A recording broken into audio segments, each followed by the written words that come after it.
ভাষা বলেছে। আপনি বাংলাদেশের একটা বই নিয়ে এসে পড়ুন, আর পশ্চিমবঙ্গের একটা বই, যে কোনো টেক্সট বই নিয়ে এসে পড়ুন, দুটোর মধ্যে পড়লেই বুঝতে পারবেন কোনটা সুবোধ সরকার লিখেছে আর কোনটা বাংলাদেশের কোনো শফিকুল ইসলাম লিখেছে। ওই ভাষাটা পড়লেই বোঝা যায়। সুতরাং বাংলা ভাষায় কথা বললেই সে ভারতবাসী হয়ে যাবে, বাংলা ভাষায় কথা বললেই তার নামটা ভোটার লিস্টে রেখে দিতে হবে, এটা চলবে না।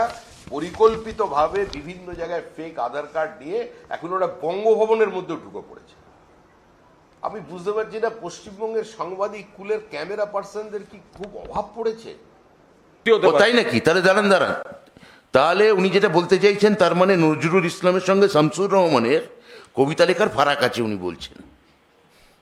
উনি বলতে চাইছেন যে নির্মলেন্দু গুণ বা নির্মলেন্দু বড়ুয়া যেভাবে কবিতা লেখেন তার সঙ্গে আসলে সুনীল গঙ্গোপাধ্যায়ের কবিতার ফারাক আছে।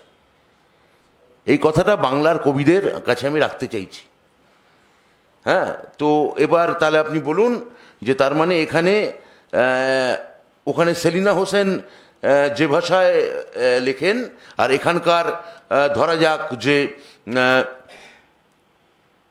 যে কোনো সংখ্যালঘু কোনো ঔপন্যাসিক যে ভাষায় লেখেন, বা শওকত হোসেন যে ভাষায় লেখেন, এটা আলাদা বাংলা।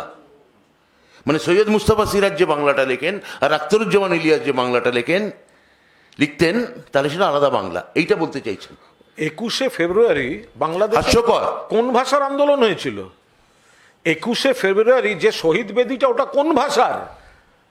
ফলে বিজেপি সভাপতি যেটা বলছেন সম্পূর্ণ ভিত্তিহীন, মিথ্যা এবং এই পাপ ঢাকার অপচেষ্টা।